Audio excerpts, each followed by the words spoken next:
our eastern boundary now. Probably about 2 miles, I would say. It's a fair distance, considering how these leopards move. It's a decent enough distance. I think in a very safe place. She spent a lot of time out here with the cub, out on the eastern side, and she's left the cub probably in hiding somewhere where we were earlier, and she's come out. She's definitely on the prowl. You can see the body language does not lie.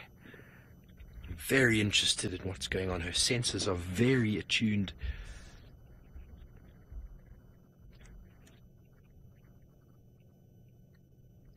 Alan, you think she might be tracking where Hukumuri's scent marked? I'm not sure. I don't know if he's come this far east. He seems to be more sort of on the middle western side of Djuma. We're right on the eastern side right now, and I don't think she would be following him. She might be following the markings or the scent markings of a steenbok. This is ideal habitat for them. We bumped one of them on our way through here earlier, if you remember that. And they are quite secretive animals, but they have very small territories, and she might be trying to track one of them down. Dacre also, this is ideal habitat for them, and she is, as we've seen, an absolutely spectacular dacre hunter. And she's just moving very quietly, following very unseen or invisible trails to our eyes, but she's definitely interested.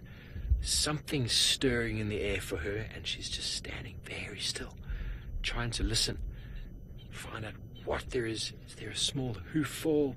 Is there a little sniff? Maybe a little bit of browsing, feeding behavior perhaps? I'm going to start up and continue on with her before we lose her in the long grass, which is very easily done. It is thankfully not too thick, the vegetation here. There is a lot of long grass. So we're going to go from this beautiful leopardess to Scott and his big tomcat. Well done to Steve and to Taylor. Epic stuff, and it's not often that we get 3 leopards on the go simultaneously. I'm hoping that Thandi leads Steve back to that cute little cub. But if she's on the eastern boundary, I'm not sure exactly where he is, that would indicate that she's possibly headed away from the cub looking for a meal. Anyway, time will tell. Time will also tell whether this guy has got a kill somewhere nearby. And I was just telling Dave we might need to stick around after the drive. If he hasn't got up by then, stick around and wait and see what in fact is going on here, so that we know what the deal is in the morning. Okay, well, it sounds like Steve's got a much better view of Thandi as opposed to our fairly average view of Hukumuri. Off you go. A much better view indeed. The queen is on her throne as she surveys her territory. Isn't that a marvelous view? She creeped up the side of this termite mound, very similar to the way I watched Hukumuri do it the other day, and possibly she's out for a warthog. It's unsure of what she might be looking for, but these cats are such opportunists. And what I noticed with Hukumuri the other day, he investigated every single termite mound he came across, and it looks like she's going to play the patience game. I wonder if she's got patience pants like Taylor does. We certainly do, and we will spend most likely the rest of our drive with this beautiful cat. I certainly know that Taylor's patience pants are leopard spots. Ferg says that he certainly knows that Taylor's patience pants definitely have leopard spots.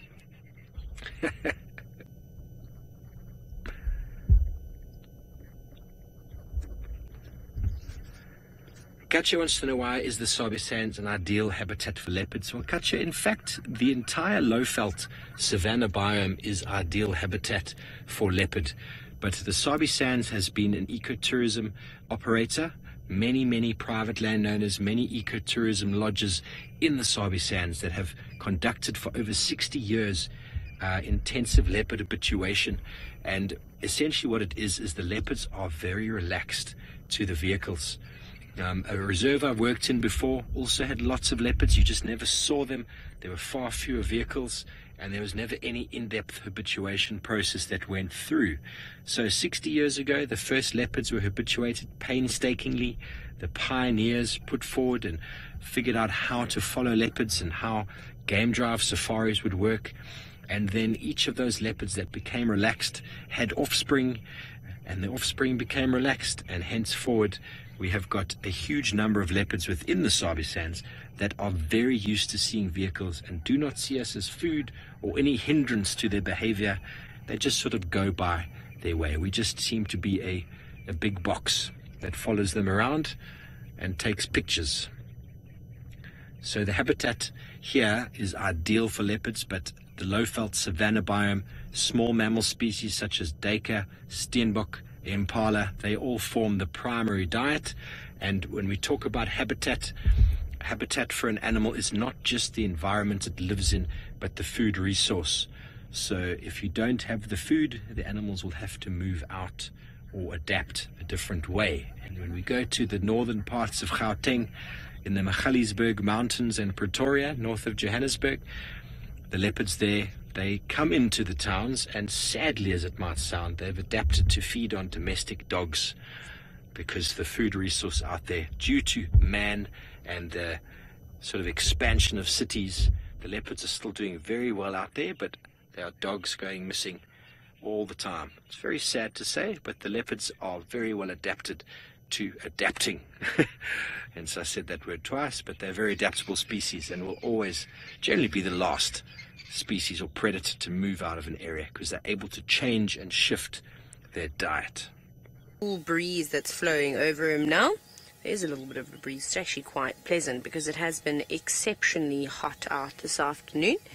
But he doesn't seem to be too worried about the heat, and I'm impressed that he hasn't got any biting flies on him, because I've been covered by them most of the afternoon, and especially since I found Tingana. Maybe I've lured them away from him and on to me. But I'm still wondering and hoping, I'm hoping that he does get up and show himself, because I would like to see what type of condition this boy is in. It does make me sad. Of course it would make me sad to see a cat that I've spent such a long time with to sort of not be well. He doesn't seem to be unwell at the moment. I know he's going to get annoyed. Senzo, look, he's coming back. Can you see? The guinea fowl. Oh no, now they're flying. Off they go. They decided to take... Oh, they probably just realized, oh, we have wings. We can do that. Woo! Nicely done, Senzo. Nicely done. There's a few more that haven't decided yet if they are going to fly overhead, or perhaps they're going to try and walk past him and shout at him again. You must get a headache having guinea fowl, and so many guinea fowl alarming right next to you. Oh, it's like they went to go and call their friends. Shame, Tingana. Round 2 might be on its way, and I apologize in advance for those birds. He has got his eyes open. I think he's just hoping that they don't come near him. He's listening to them now. Now, Benoli, you're wondering how far away is Tingana from Hukumuri? Well, as the crow flies, I'm just going to guess here now, maybe about 5 kilometers or so, something like that, maybe 6. I don't think it's particularly far, in fact. Look at him, he's going, oh, for goodness sake, can these birds just please go away from me? I'm just trying to have a nice afternoon nap before I have to go and mark my territory. So I don't think Hukumuri and Tingana will be meeting tonight, unless Tingana goes marching on over straight onto Djuma, and then most of the time he ends up popping past Vuyatila Dam. Then potentially they could meet. Otherwise, I think they might leave each other alone. I just don't know where Hosanna is, because the last time we saw Hosanna was around here. It was 2 days ago now. So we'll just have to wait and see what actually happens out here. Again, Tingana seems to be a gentleman in terms of tolerating the young boys. Perhaps he knows they're not too much of a threat. And here come the guinea fowl. Right, well, keep your fingers crossed that this lot decide to fly over and not bother this poor boy anymore. He's put up with him for quite some time. But off we go back across to Steve with a beautiful Thandi. And you're back with us, and Thandi is still here. He's just starting to move again. Oh, we are in infrared, folks, so as to maximize the visual that we'll be able to have with regards to this cat. And we're going to keep up with her. She's been sitting nicely on that termite mound since you last came. I might need to talk on the radio shortly, as we have another game viewer that is quite interested in coming and having a look. So apologies for that, but I also need to try and keep up. Okay.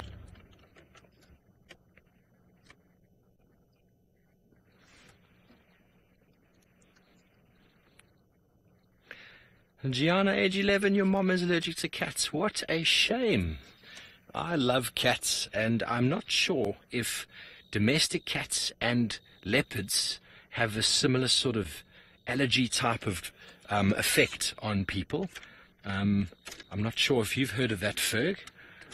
But the thing about this is that no one's going to come and touch Thandi.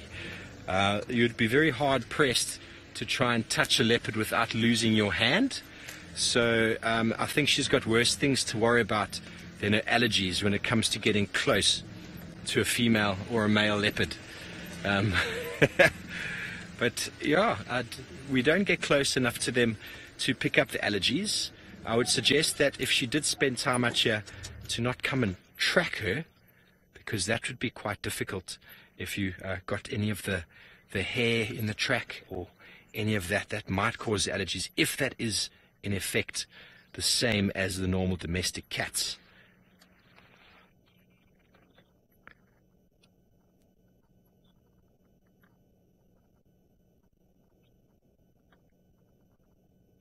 She's very, very interested, very, very listening. I'm just going to give another update on the radio, folks. Apologies.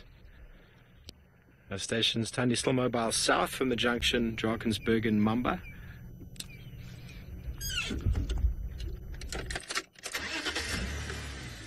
Last vehicle, he sort of came towards us but then didn't see my lights. I think he's quite confused.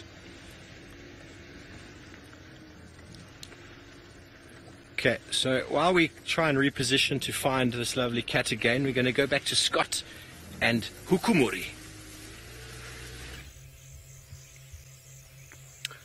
Well, I'm glad that Thandi's up and on the move, because Hukumuri is still fast asleep.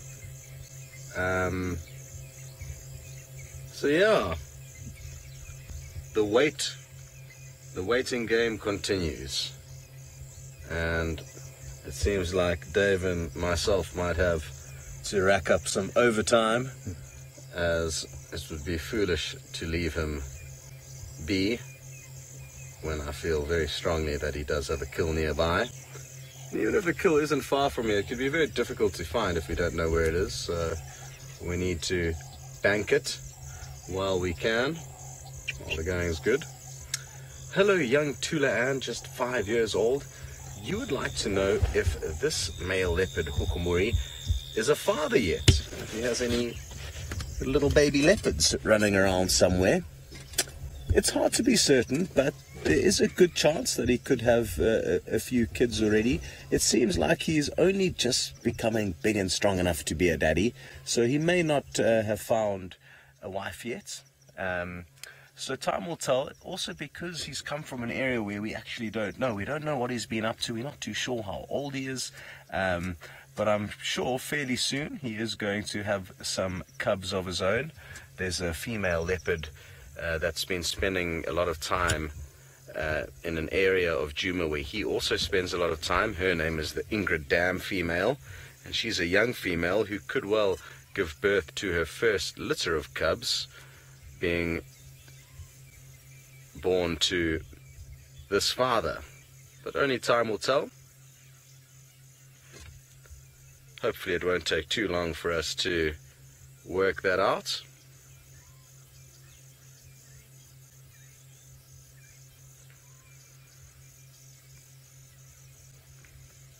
very peaceful, still evening. It's nice and cool now. It's incredible how much the weather has cooled off in the last kind of 2 weeks.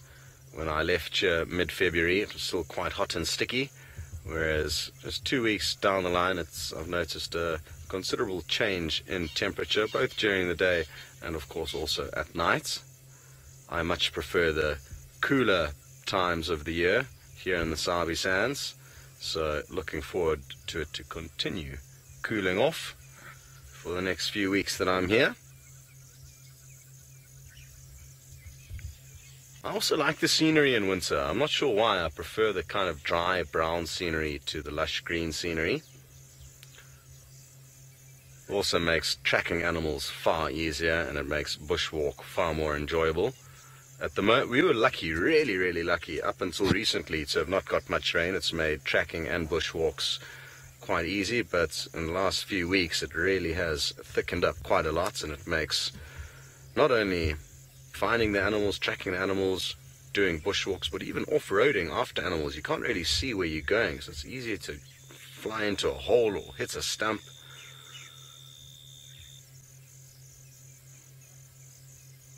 Tristan's going to have to be extra careful when he gets back from leave now that it's thickened up. We don't want him falling out a car again.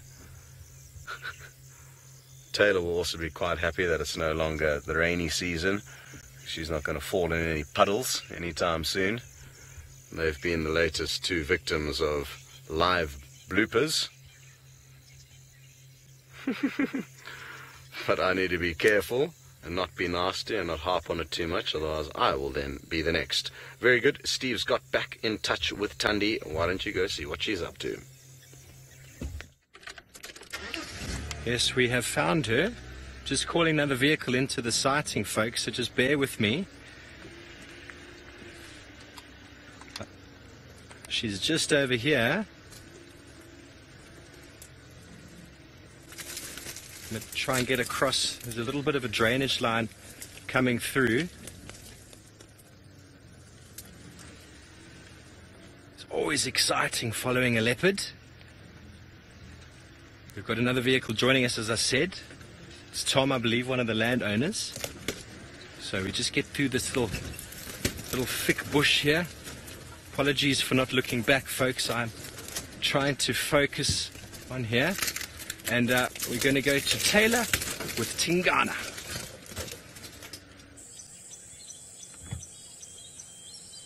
And he's on the move. Well, he stood up. There you go. He doesn't look too bad, in my opinion.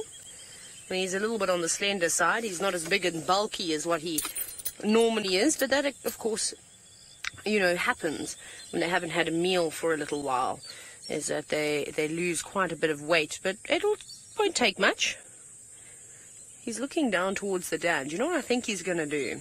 Maybe he's a little bit desperate and he's going to try and take advantage of perhaps one of the waterbuck, maybe one of the Nyala, the impala, bushbuck, that all like to live around Chitwa Lodge. And I always say this, the animals that live around lodges become completely blasé about what's really going on around them. For instance, look at those warthogs we saw today, how casual they were. Didn't even look at us. And there is an Inyala bull too, walking in this direction. We're not going to be able to see it, unfortunately. It's very far away. I think Tingana has actually spotted it. The only issue is, though, is that if he goes through the electric fencing to get into the lodge, we're not going to see him anymore because it's quite dense. But that Nyala has actually walked off now and slowly coming in this direction, probably about maybe 80 meters away. But you can see how his attention is fixated in sort of an easterly direction. Let's hope the guinea fowl have all left so they don't give away his presence. My money is going to be on Tingana tonight. I want my money, but my side, I'm going to be choosing Tingana, and I hope that he gets a meal. Sorry, one of you antelope species, please sacrifice yourself, because this beautiful boy needs to put on a bit of weight. But I think he's fine. He'll be okay. He's just sitting down. Patient man, this is. He's a big cat. He's not quite as big as the Anderson male, but he's definitely got a massive dewlap.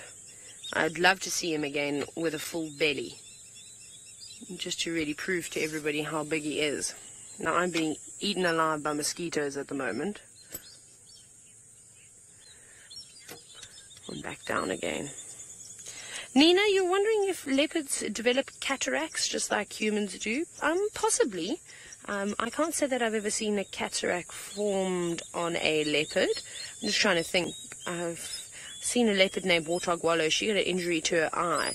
But other than that, no, I haven't really seen it. So it wouldn't surprise me if they could. But I'm not 100% sure to that answer. Perhaps Steve or Scott might know.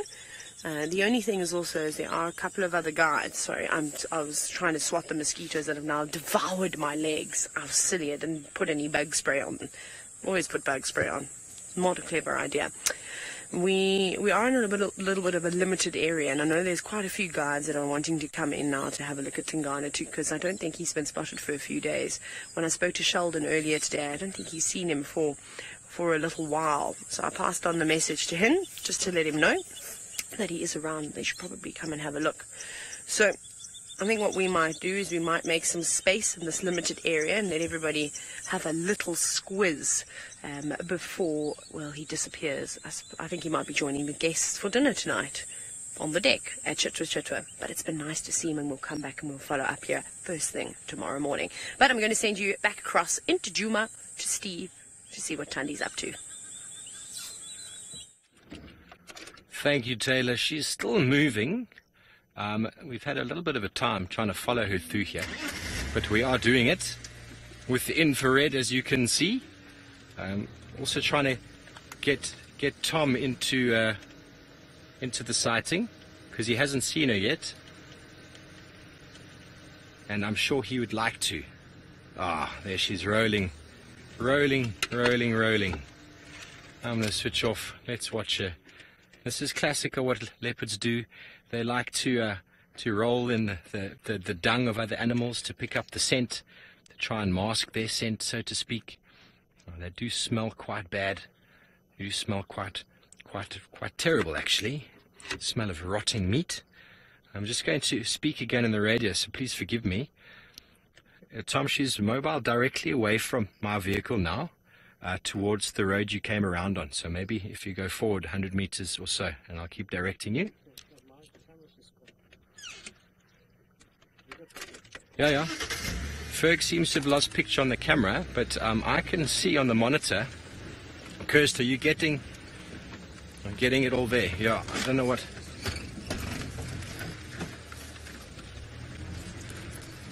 Hold on, everybody. This is off-roading at its finest. And we're going to continue with her and see what she gets up to. And while we do so, we're going to go once again back to Scott and Hukumuri.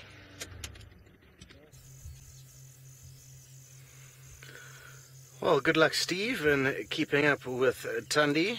It's going to be very useful for our morning search, knowing exactly where she's moving this evening, because then we can have a good idea of where to kind of backtrack and see if she doesn't come back on the same trail to collect the young cublets. Not much has changed here, and I'm hoping, come on boy, this is the first yawn, even though it was half a yawn. It was really good. Good start, step in the right direction. That little yawn, they like to yawn before they get up. Nina, you would like to know, how far can a leopard see at night? Well, let's just start off by saying a pitch black night with no assistance from the moon, because of course it will vary greatly throughout the month depending on how big and bright the moon is.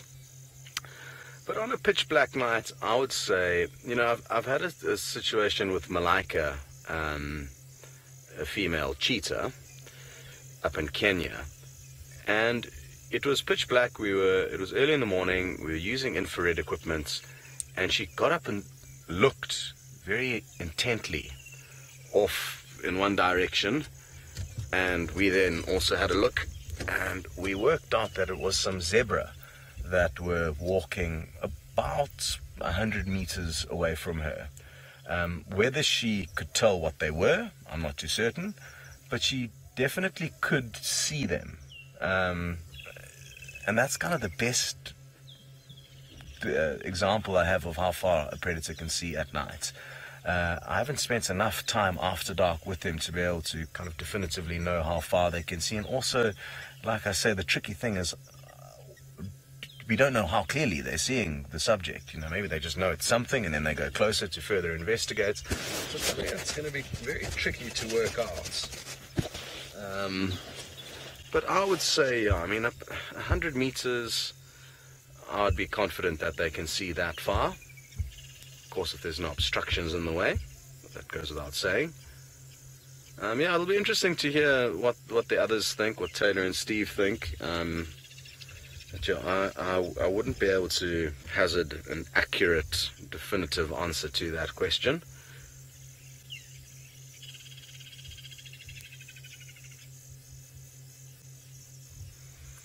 Very good. Steve's back with Thandi. She's still on the move, and so are you. Thank you very much, Scott. And how far can she see? A lot further than me, I can tell you that. But she's still moving here. Don't think I've lost her. She's just up ahead somewhere. But it's wonderful being able to follow a leopard in this environment. She doesn't show any sign of being bothered by us. And the grass is getting rather long. Haven't seen in about 15 seconds. And she could quite easily just have disappeared from view. We were giving Tom, the landowner there, a bit of a space to have a look. And just like that, the beautiful leopardess, right before the end of the show, seems to have given us the slip. Can you see her there, bud? No. We're still using infrared to not influence these animals, so we've been following her with infrared, but only when you lose her from time to time do we put the spotlight on. It does make it quite difficult to keep up with them if you do lose them. The spotlight gives you a little bit more field of vision. Oh no, Fergie, where did she go?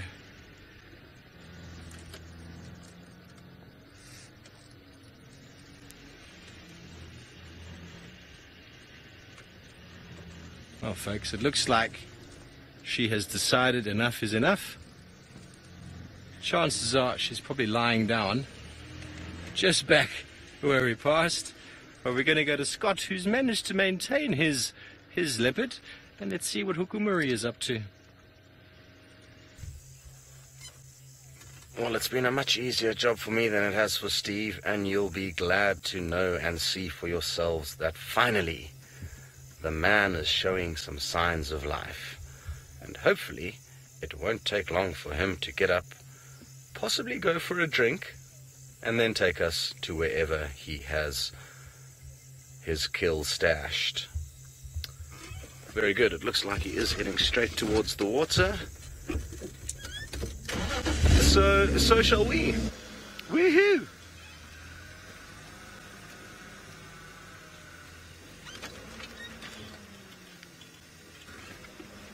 Well, just in the nick of time, just a few minutes before the end of the safari, and he decided to thankfully get up for us. Hold on there, Dave. It's quite steep. This was the hill that embarrassed me earlier. Oh.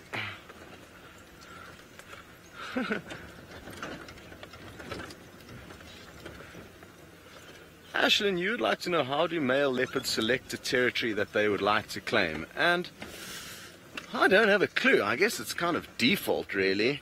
They'll have a few options available to them, but I guess they kind of just go wherever the wind blows them. You know, there's so many factors involved, but I guess they'll keep pushing towards wherever the weakest link is. Happy to hear that the Zoomy controlling the djuma dam cam has finally got a good view of the leopard. It's been hiding behind a bush the whole afternoon. So that's great news. Now, what are your plans, Hukumuri? Please don't torture us and make us stay here too late. I don't know what dinner is, but I'm quite hungry.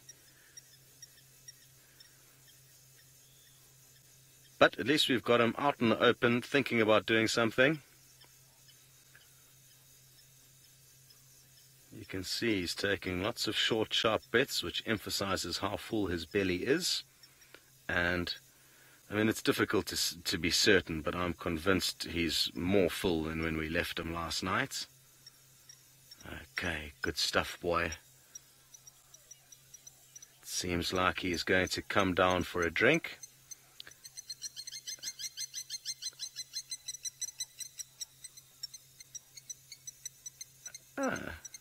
No. He's stopped. You can see the lights of the lodge in the background. How cool is that? Maybe he doesn't want to drink. Which is fine. I'd prefer him not to have a drink and take us to wherever he's hidden his food. I've been very, very bold in continuing to say that. There's no guarantees he actually does have a meal anywhere. But I'm confident he does. I'm not sure if he was hissing at those blacksmith lapwings there. It seemed like he was opening his mouth at quite a strange angle. Oh, he's just changed direction again. It looks like he is in fact going to go for a quick drink. I'd be interested to see if he's happy to drink from this waterhole, or if he'd be, or if he would prefer to go to a smaller waterhole where we actually pump water into, because that might be a little bit more tasty for him. And I think because there's so much on the cards here, we might extend for a little bit, just to see what he gets up to. And sadly, we're on the wrong side of the dam to get a good view of him drinking, but let's see if we can't make a plan. He may spend quite a while quenching his thirst.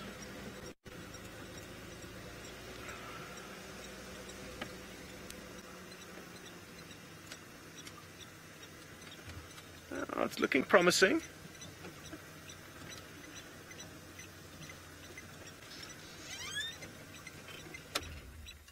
There we go. We'll have a much better idea of what he's getting up to now.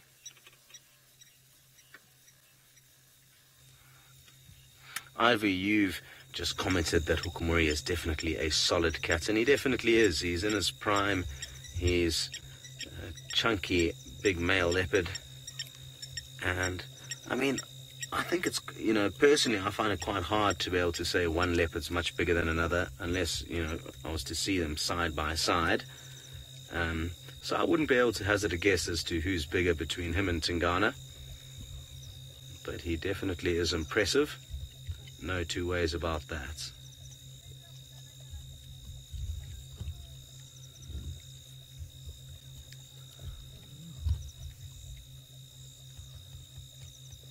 So what I think we'll do, guys, is just give it about 5 or 10 minutes to see what he gets up to after taking a drink. If he doesn't do anything and just flop down, we'll say goodbye to you. And Dave and I will just sit here for a while and wait and see what he gets up to. But yeah, that's the kind of rough plan for now. I'm hoping, though, that he's going to move directly from the pub to the grill and help himself to some steaks.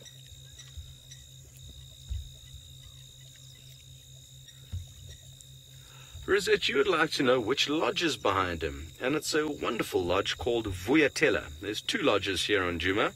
The one we're looking at is called Vuyatela. It sleeps 10 people. That's kind of the main living area that we can see that's lit up there.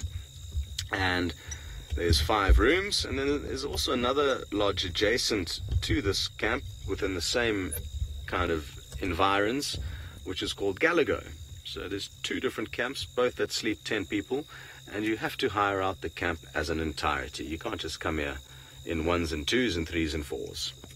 So that's a little bit about the 2 camps that have very kindly allowed us to squeeze in to the very popular Sawi sands and let us do our business here alongside them.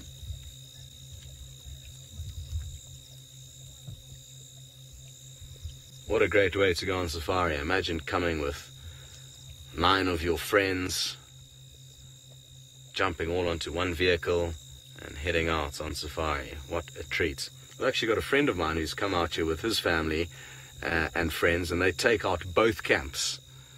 And they kind of do, joint dinners, one night at one camp, one night at another. But 20 people out on safari having a good old time together. So whatever he was eating was clearly very salty, because he's thoroughly enjoying this thirst-quenching exercise. It looks like he may be coming to a close soon.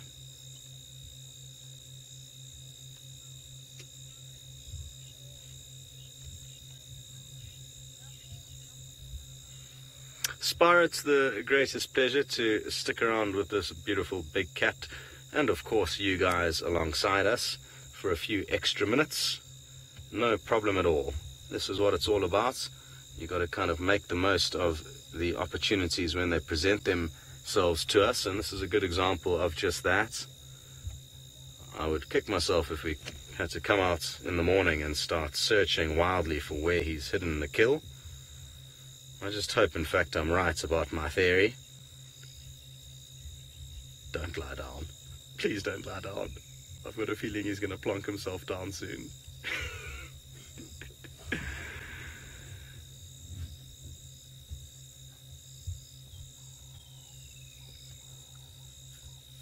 What are your plans, Hukumuri? What are you sniffing in the grass? Well, Alan, you've just come out with a great description of Hukumuri. You've likened him to Mike Tyson. And I guess you're not too far off there. I think he's currently fighting his way up to... What is he doing there? Fighting his way into a better position. Not that we've seen him physically fighting with any other leopards yet. The only interaction we've seen with him and another leopard was a standoff with a male to the north of us called djuma. It looks like he's rolling in some poop. Leopards like to roll in herbivores' poop. They also lick it, and I'm guessing they're licking it for the minerals. And they are rolling in it, I guess, because they like the smell of it. I don't think it's to necessarily try and mask their scent. I've mainly seen them doing it with buffalo poop. But there's not much buffalo poop around due to the fact that there's not many buffalo around. So I wonder what it is. Maybe some fresh ellie dung, I wonder. Well, if he gets up, we'll go and have a quick squiz and try and work out what it is, get to the bottom of it. I'm told Thandi was also doing the very same thing.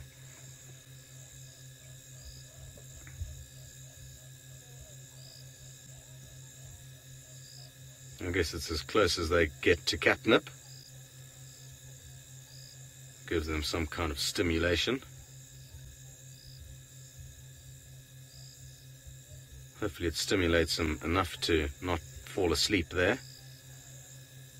To get up and continue with his mission, whatever that may be. What are you planning, buddy? What are you plotting and planning here? I really love this infrared equipment that we're using. It's an absolute game changer. It doesn't shock me, but it's just so refreshing every time I look out to where the camera is pointing and just see that it's pitch black.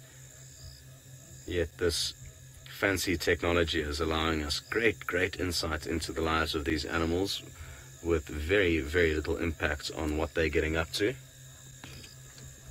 Now, there's some geese that I can hear getting a little bit worked up behind us here, so I'm just going to shine my flashlight and see if there's not another predator about. No, they weren't going too ballistic, but they were just kind of having a chat. So I thought maybe there was something that was bothering them. No joy.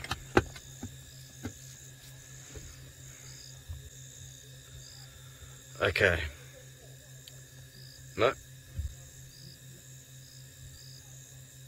Let's try to get a little bit closer and try and see if we can work out what it is. Once we've done that, we can then try and, well, decide what to do regarding this extended drive.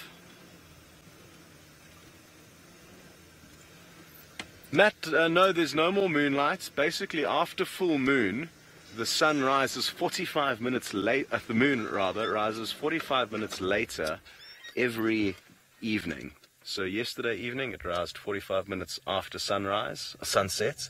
Tonight, it'll be an hour and a half after sunset.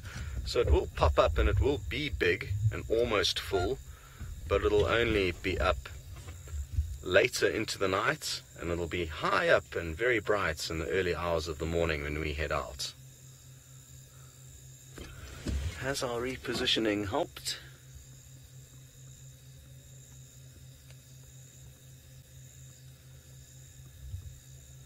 Not really. I don't know if you guys can see what he's doing. I certainly can't be sure though.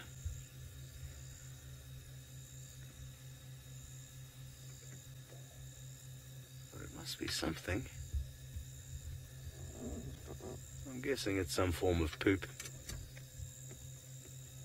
I don't want to get too much closer to him and disturb him, but what we can do is hopefully if he decides to get up and move, I can go and have a closer look and try and establish exactly what it is. He's enjoying it, there's no two ways about that.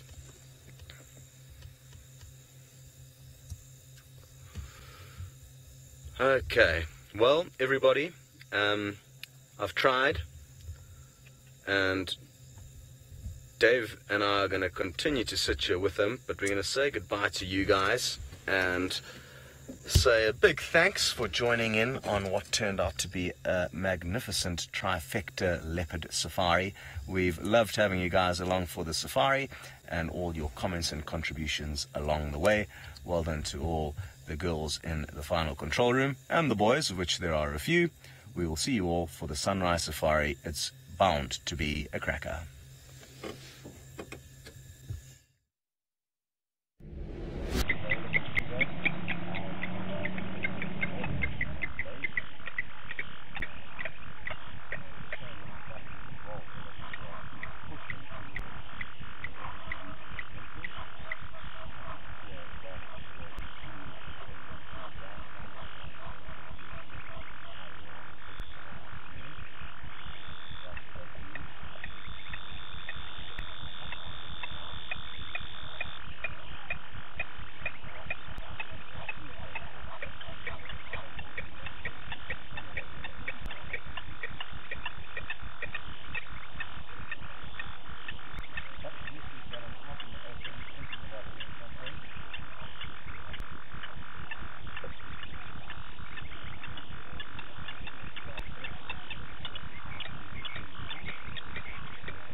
But normally right, basically after the sunrise, 45 minutes later, otherwise 45 minutes later,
that's